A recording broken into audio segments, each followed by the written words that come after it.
Yeah, hello and welcome to this live round recap of round 4 of this year's the 2017 Sinquefield Cup. Yeah, we have a kind of a mixed round today. Some games really interesting, two in particular, and the other three not so much. Yeah, welcome to all of you also in the chat. This is a live recap, so I'm happy to take your questions and answer them to the best of my ability about the games. So I'm going to look at all the games, but focus on the ones that are a little bit more interesting. First of all, I'm going to start with the game Svidler with white against Wesley. So um, in this game, we had an Italian game which is very popular nowadays. I'm actually surprised that we see so many E4s and many Italian games. Yeah, I mean, is that really all that great? But it seems to be really in heavy fashion. Okay, Wesley plays bishop c5. You don't see knight f6 all that much on the top level. I think probably they have some issues with knight g5. Okay, and now d4. This is actually a surprise. Normally they play the d3 Italian, and those new ideas with a4 and so on have given some new life to this opening. But Svidler goes d4, and after the capture plays e5. This line is actually quite popular, is a bit much, but a somewhat fashionable sideline, at least, that is seen once in a while in games of Jobava, for example. d5, counter-attacking, and now bishop b5. Jobava has had some success with bishop e2. Yeah, in this variation here, white gets a good center there with d4 and e5, those pawns, but black has counterplay against center. We see that the pin is in effect, and those pieces put some pressure on the d4 pawn. Yeah, Svidler played h3, and the pin is of course maintained. Queen c2, looking at the knight, and Wesley is just retreating the bishop. Yeah, looking at the queen here, threatening discoveries. So queen to b3, attacking the d5 pawn, and this is covered with knight e7. A very logical course of events. Both players didn't spend much time there. It seems that was part of preparation. However, it is a bit mysterious in a way, because this has all been seen in a very recent game between Russian grandmasters Naya and Vityugov. And in this game, they reached exactly this position. And in this game, Vityugov took on e3. And here is playing a new move. Knight takes d4. This is also not a very spectacular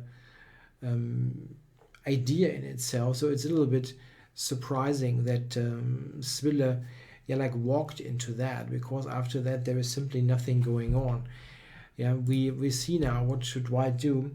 He played bishop takes d4, and you're hard pressed to do something else. If you take with a knight c5 is pretty uncomfortable. So after bishop takes, and now knight takes e4, we have mass trades.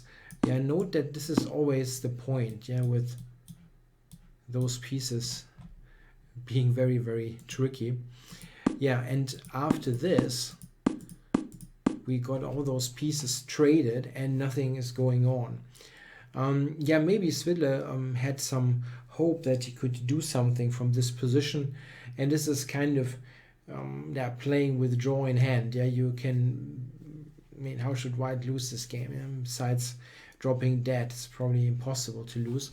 He tried something based on the current activity, and we have to see that white is a bit more active with the rook on e4, but Wesley is defending this very, very accurately. Check.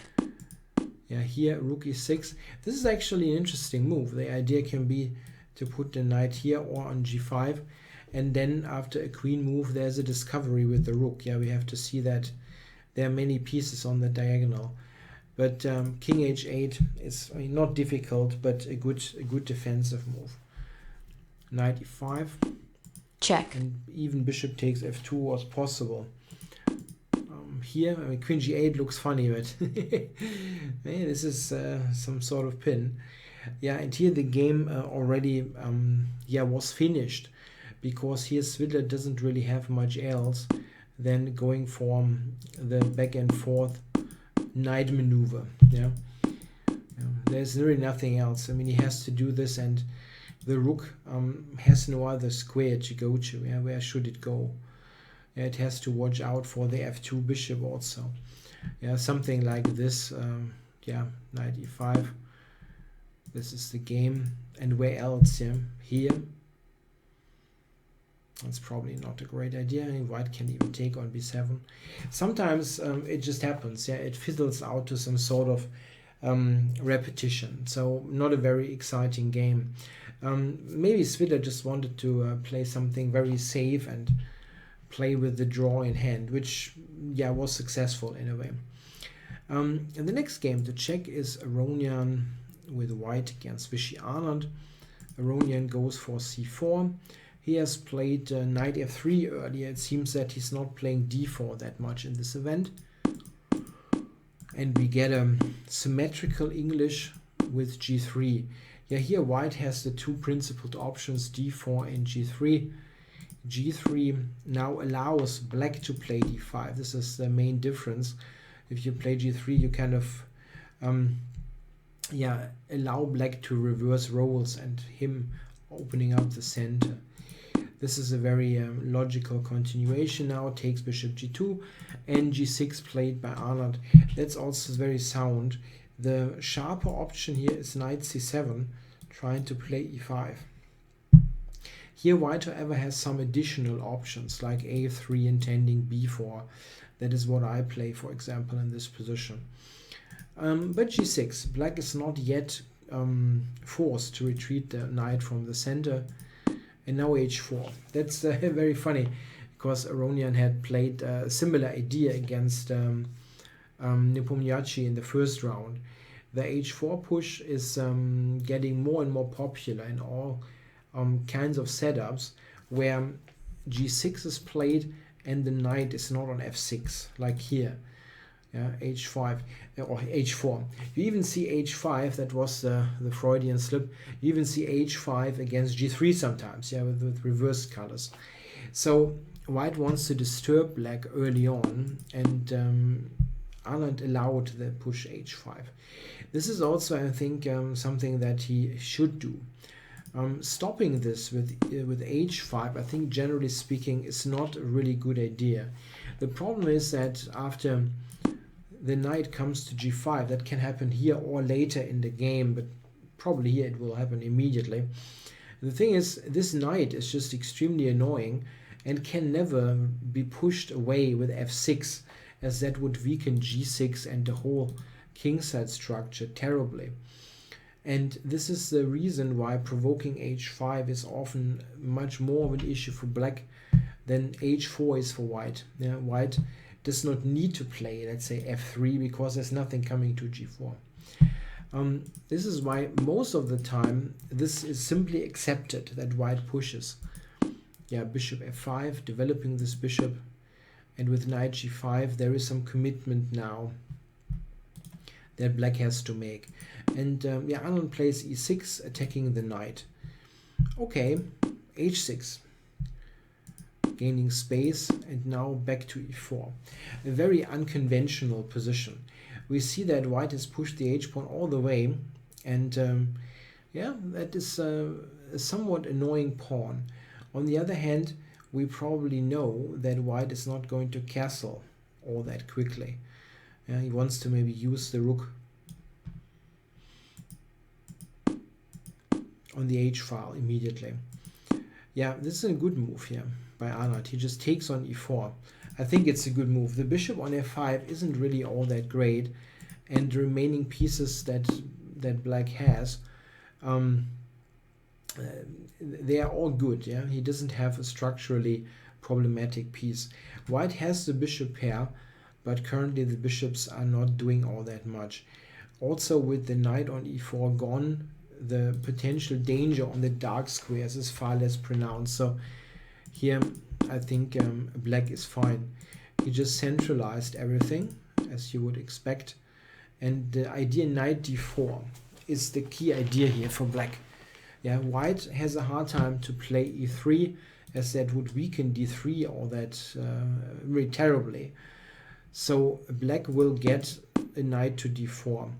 And in such a situation, it's very difficult for white to do much, because that knight is such a strong piece. In the game, they had the queens traded, and now rook e1. We see black with the space advantage, and white has no real plan to go forward. He, in fact, has to be slightly careful, I think, that this h6 pawn is not somehow going to get lost. It's just protected by the bishop on d2. In the game, with g4, there's a potential helper now, yeah, for the h6 pawn that got traded, and yeah, rook c3, and you probably have a suspicion now. Yes, they repeated moves. I think maybe Vichy could have played on a little bit. I think he's a bit more comfortable, but it is, of course, not much. If anything, it is not much. But a very solid game here by Arnold. Okay, that was the second draw, and we should also look at the game Caruana Kayakin. This is not an Italian game, but the Berlin defense is also not much more interesting, at least in many cases. Yeah, d3, the modern main line of the Berlin, not the castling move.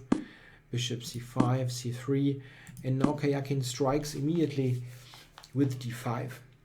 This move has become a bit more popular recently, and is a pretty tough attempt to immediately equalize matters. Yeah, Black often in the past tried to just play d6 and play slow maneuvers, and with d5 he tries to bust open the center immediately, and not even tries to, he manages to. Yeah, the center will open now. We have to check briefly. This is actually not a big problem, as black can make a gambit out of it by castling. Yeah, these ideas are well known in the Berlin. White takes a long time here, and he has no development. So you have to be really, really cautious with stuff like that. Check. There are all kinds of ideas here. For example, this. Check. And after king move, queen to f6. White cannot simply grab material. After d5, we should quickly go back. After d5, the main continuation is the capture, as also played by Caruana. And here, yeah, black is just taking with the queen and it's completely focusing on quick development. Bishop c4, queen d6, and knight d2. Castle. So black is well developed. This position has just one thing going for white. This is after b4. This is also what was played. Bishop b6. That this bishop is somewhat offside. Yeah, after a4, as played by Caruana. This is a threat already. I'm trying to win this. And it's interesting to see how Kayakin now approaches this. He played the immediate e4 push, going for it in the center. That seems to be perfectly fine for black. It took him more than 20 minutes, so it's not quite clear. Maybe that was not something that he remembered right away from his prep, or sometimes there's a preparation and then over the board there's some refinement that the players find and then take some time to check it. Yeah, this is a direct breakthrough in the center. Caruana captured this with the pawn. You can take with the knight. Yeah, this is a possibility. However, after a continuation like that, black is very active. Yeah, we have this threat, and of course, first of all, c3 is hanging. That was an alternative, though. Caruana spent a really long time here and ultimately took with the pawn. And now the idea was knight e5. quickly gaining momentum here with the knight. How does that work actually? If a5 is played, what does black do? In fact, it is simple. He can take, check, and in this line, all of a sudden f2 is hanging. So here black is perfectly okay. Yeah, this is looks a little bit shaky, but it is not lost, this piece. Yeah, after this, there's a funny move f5. Yeah, and we see that this is all of a sudden a counter attack. Yeah, there are some things to calculate in this position, despite its somewhat simple outward appearance. So queen e2 was played, and now after a5, it is clear that this bishop is not going to get trapped with a5. In fact, the bishop is a very useful, strong piece now. And black is threatening to break the pawn structure. Yeah, Caruana ultimately decided to castle, and after bishop g4 to take on a5. This is not a very, let's say, aesthetically pleasing move, but it was difficult to do something else. There is lots of pressure. I mean, black's pieces are all very active for just one pawn. So he went for this operation, at least activating the bishop quickly. Bishop c5, bishop b4, and here black won the pawn back. I think that was very reasonable play by Caruana. If you cling on to the material, you're probably getting into more trouble. Yeah, I think here the players played a very correct game. Oops, I screwed up my own screen here. Sorry for that. Accidentally hitting something there. Yeah, so we have equal material here, and there's really not much to play for. I think they played quite logical moves, and at the end everything was traded down to this double rook ending with equal pawns. So very correct game, not very spectacular, we have to admit, yeah, but it's what happens sometimes. Now let's go to the more spectacular games, the games where something extraordinary happened. So that's the game between Jan Nepomniachtchi, I'm not good with this, and Hikaru Nakamura. So we have a classical Queen's Gambit declined. This is part of Nakamura's opening repertoire now for a couple of years. Yeah, he's been a very enterprising player with black, the Dutch defense, the King's Indian, but he has played this quite often nowadays, the classical defense to the Queen's Gambit, and with good results. So you have to have some kind of solid option. Okay, he played c5 against the bishop f4 line, which is nowadays probably back as the main line. Yeah? For years, knight bd7 was the main continuation, but I think nowadays it is established that black is not totally clearly equalizing after c5, which is, I have to say, what I always suspected, that this should be the try for white. If you get in c5 with black, not much going on. Okay, c5 immediately by black, and this is more aimed towards quick development and piece play. White now has a wide choice, queen c2, a3, but c takes d5 is also a continuation. Knight takes, and here in this position, white has a fundamental choice between bishop d3 and a3. Yeah, black has the isolated pawn. However, he has pretty decent control over the d4 blockade square. Knight c6 is coming. So this position is usually considered to be just, if anything, very slightly better for white, but usually black is believed to be okay. So a3 is the first idea here, stopping the check, or what white is playing a bishop d3. Check. The check is allowed, and white has to retreat now. Knight c6, castles, bishop e6, knight f3 back. And here we see that black, in fact, with his check on b4, forced the knight back. But here, after the knight came back to f3, black has to react here in some way. There is the idea to play knight g5, and black cannot simply ignore that. If you imagine, let's say, a move like rook c8, this is a really, really awful move for black to face. We have to see that it is not just that something like h6 is looking ugly on the light squares. There's even potential to lose straight away. Something like g6, white can immediately smash on h7. We have to check. This kind of continuation. I don't think you want that. Note that in this line, check, check. This is all falling with check, and white now has a ton of pawns and black has no cover. So he rather wants to play bishop e7 back. So we see that the check on b4 and now going back was not just a time loss for white. Rook c1, bishop f6, a3. B2 was not, he didn't cover b2. The reason is that after bishop takes b2, white can take on h7.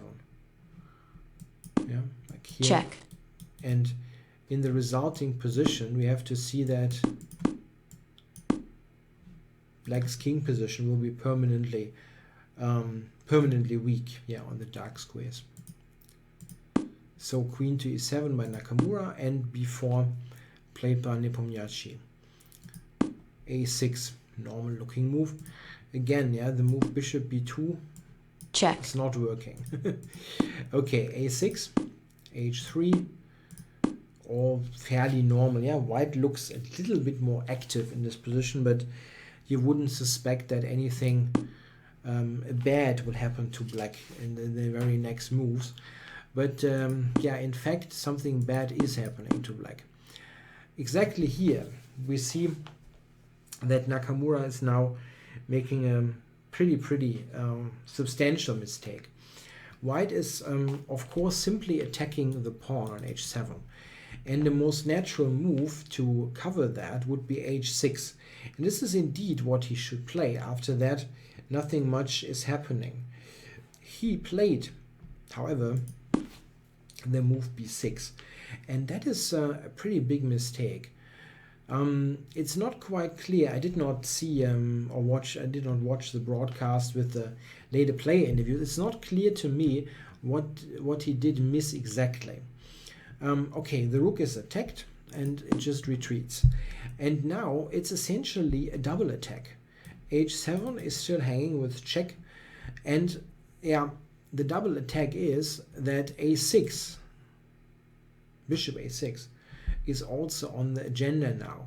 With b6, black has permanently weakened the c6 square, and in this case with the knight on c6, weakened the protection of that piece.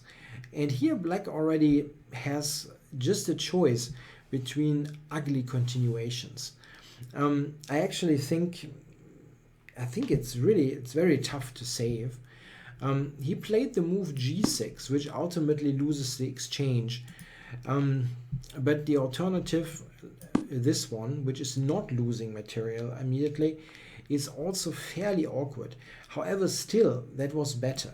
Check. So white will take, king here, and just bishop f5. If we look at this is equal material. Both sides have 4 pawns. But white has a perfect pawn structure with no weakness at all. Absolutely, just 1 pawn island. Black has 3 pawn islands, however. 1, 2, and 3. And black is down to 2 pawns around the king to protect. This is clearly better for white as well. However, it's materially equal at least.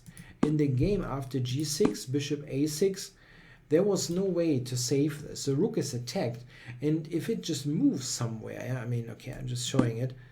This is just a piece. So he cannot save the exchange. After knight takes, simply the rook got taken. Check. And white was material up for nothing much. Black has a pawn, but The pawns are not going anywhere, and it's still a fairly badly coordinated position. It was no problem now at all for Nepomniachtchi to convert this. There is really nothing difficult to do. In fact, I mean, you see the counter, the time. They start with 1 hour and 40 minutes, and he spent hardly any time. It was a very, very simple win, in fact, for him. In the end, at the end here, after queen takes, it's just a full piece for absolutely nothing. So a really, really, really bad day for Nakamura here in the 4th round. Yeah, he had complained earlier in the tournament that he's somewhat feeling, I don't know, I'm not sure if I should phrase it correctly, but to not being not being into the right gear already in the tournament, and this is clearly supporting this view that he's not in the absolute best shape. Okay, now I have to check the game Carlsen against MVL. Here in the, let me check, when we started this live show, this game was, this game is still going on. That's crazy. It's still going on. Okay, I have to do something then. Let me do this quickly. So I'm going to do an on-the-fly analysis and hope that the game is finished when we actually get to the final position, or the position that is currently on the board. So Carlsen against MVL. We have an English symmetrical with MVL going for quick d5. The typical choice nowadays of the Grunfeld player. Couple of options here for white. In the first round game between Aronian and Nepomniachtchi, we already have seen the move e3. Takes on c3, and now Carlsen plays a move that looks a bit strange, but it is not so surprising, especially considering the world champion's style of play. He took with the d-pawn, a move that, frankly speaking, looks fairly ridiculous, but it is not as weird as it looks. The idea behind this continuation is seen if you compare it to e4. This line is a line that was popular in the 70s, and it was worked out that black has to play this move, and it gets very complicated. Knight takes e3, however, always had a bad reputation, because after this, this ending is believed, and correctly so, believed to be better for white. The reason is that the bishop comes to e3 and will somehow make black, or force some sort of concession by black. Oftentimes the move b6 to cover that pawn. That pawn is sticking out a little bit. It's not really useful on c5. After b6, by black, oftentimes a4, a5 is an idea. And in the game, now we have the connection to the game. We have the same position, but white having a pawn on e3. So what white is arguing is, if we can see what happens, that he will get this favorable structure, but he will get it, of course, under less favorable circumstances. The structure is good for white, not good in like winning or anything, but it's comfortable to play this kind of structure. But he has lost tempi compared to the other line, e3, e4, and the piece position is slightly awkward. In this game, we had a really long maneuvering battle. I'm going to fast forward a little bit. So we had this queenside situation, something that I already had described. Oftentimes a4, a5 is played. Here the pawn even went all the way to a6. This is in fact something that is often underestimated. Such a pawn can often be a very, very dangerous asset, as it is pretty close to promotion. Even in some cases you have to watch out for, that was wrong. You have to watch out for possible sacrifices so that the pawn will become a dangerous passer. Of course, I'm talking deep into the ending, not right here. So we had a really tough maneuvering game, and I had a look at this, but I can tell you one thing: to understand the subtleties here is really difficult, and the game, as I said, is going on still. So I didn't analyze it really deeply. But as far as I saw, it was always um, within the area of being equal. Nothing special going on. White is hoping again for something with the a pawn, and black has counterplay in the center. We see that there are some weaknesses, for example here on g3. In this particular case, white has to cover that pawn, and after rook d5, black now is quite quick on the d file. So it is a somewhat difficult position. Black's got the d file, white has the chances on the queen side. I'm going to go forward a little bit to a critical situation. Yeah, we see there is something going on here. Knight f2. Yeah, what's going on here? Yeah, if Carlsen takes the rook now after e takes, where is the knight going? Yeah, very interesting line here. Yeah, c4 is coming, and we see that this is really strong. Those bishops are very strong. Yeah, he didn't go for that, rather keeping control. And there is in fact a very critical position coming. Yeah, a maneuvering phase. f5 was played, and a couple of moves later I'm going to go for up to here. e5 was played. That was not strictly forced, but it was difficult to do without. We have to see that at some point bishop c6 is trapping this rook. So e5 was played, and now we have a tactical phase all of a sudden, right after the time control. Both sides had a good time, however. So takes, bishop g5, and it gets tactical now. The rook is attacked, and again this rook doesn't have that many squares. Yeah, the situation gets critical now for black. He took on g3, and in fact after this the world champion here, Carlsen, could have won the game, it seems, at least. And this is with the rook, with the move rook d2. Yeah, rook d2. And we have to really look at this a little bit to understand what is actually so strong about this move. Yeah, the black rook is attacked, and the issue is that white has an extremely nasty tactic here. For example, if the rook moves, like let's say just example to c8, white has this extremely strong move. The point is that this is a fantastic pin.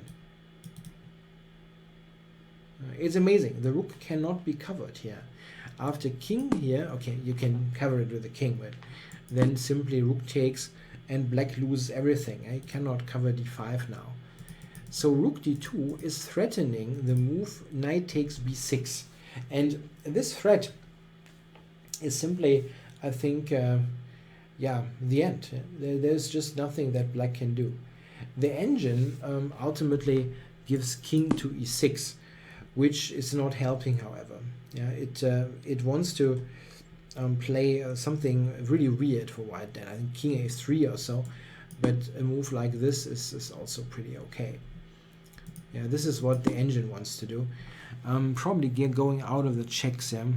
Yeah, it's still difficult for black. Yeah, I mean, if you move the rook now, yeah, where to? Let's say here. Yeah, there is this move also. Attacking this, threatening this. Yeah, it's really a bit strange. Carlsen played this one, and that does not win. It just doesn't. Yeah, rook d2 would have been over. Yeah. The engine is just giving like 2 point something. Yeah, rook g2. This move has one problem, and it's this one, played by MVL. Yeah, the rooks are now secured, and now Carlsen played the move rook takes g3. it seems he should have yeah, this is actually okay. I'm sorry. Takes, and now he played rook f3. Yeah, this is the thing. I'm sorry. Yeah, I looked at this, but I didn't make notes on it. Yeah, as the game was still going on. Yeah, here he should have taken on d8 first. So bishop d8, rook d8, and now rook f3. Attacking this and this. And after Check. this continuation, like here, it is probably a draw. He played this, however, not taking on d8, and after bishop e2 now, it is not a draw. And now you cannot take on f5 simply. Maybe he just forgot to take on d8. I mean, that's a very human thing, yeah? Not very world champion-like, but sometimes it happens. Yeah, you play the second move in a sequence of moves before the move you should actually play first. Yeah, and now there's simply nothing that white can do. He's an exchange down. If he takes on d8, just bishop takes f3. Yeah, this is actually what happened. But he has no real alternative. This is what engines give initially, but after rook takes, Check. knight e5, king e6, I have to think about it quickly. This, yeah, there is this opposite colored bishops ending that is actually winning for black. Yeah, bishop c7, king d5. The f pawn is just too strong. You can analyze it for a little bit if you like, but it is really winning for black. Yeah, Carlsen tried bishop d8, but after bishop takes f3, bishop takes b6. Yeah, still trying. White is a rook down, but you have the a-pawn. As I mentioned, the a-pawn is dangerous. But MVL played the right move, bishop e4. That's strong, protecting this bishop and enabling the rook to come back. After a7, rook d8. Check. Check. Yeah. Oh, sorry, that was the wrong button. So bishop e4, a7, rook d8, Check. knight d6, check. Rook takes, bishop takes e4. Yeah. Yeah. What about this move? That's a bit too much, no? Black is covering everything and will win pretty easily. Bishop e4, rook d8, and Check. he gets a queen, but this is a winning ending with knight against bishop. Black is just 2 pawns up. Yeah, Carlsen played Check. on for a while, yeah, as we see. Check. And here resigned, really? I know I copied this. Yeah, I copied this. I can we can now look at the actual game finish, but we did not miss many moves. Yeah, no, it was just Check. like after this, here the world champion resigned. He has no way to stop the f pawn from promoting f2, knight e4, knight d2. So yeah, Carlsen goes down here in the 4th round, and in a really strange game. Yeah, it was a really tough maneuvering battle that was hard to figure out, and then MVL made a mistake and gave Carlsen the point basically here, like take it, and instead the world champion yeah, not only did not win but actually managed to lose this game. Pretty weird. Yeah, Carlsen's form is not really all that great in classical chess at the moment. He played very well in the Rapid and Blitz events earlier this year in June and July, but in classical time control games he didn't do well at all. So we had a kind of a bit of a weird round. Yeah, we had Nakamura blundering his game away, 3 not very exciting draws, and somewhat weird game by the world champion. Yeah, I hope you enjoyed the round recap here for round 4. I will also do round 5. It's a bit unusual to have the same guy doing 2 rounds in a row, but it happened that way due to a switch. So I will be doing the next round as well in yeah, roughly probably 23 hours. I'll be live with round 5 recap. Yeah, thanks a lot for watching. Bye bye.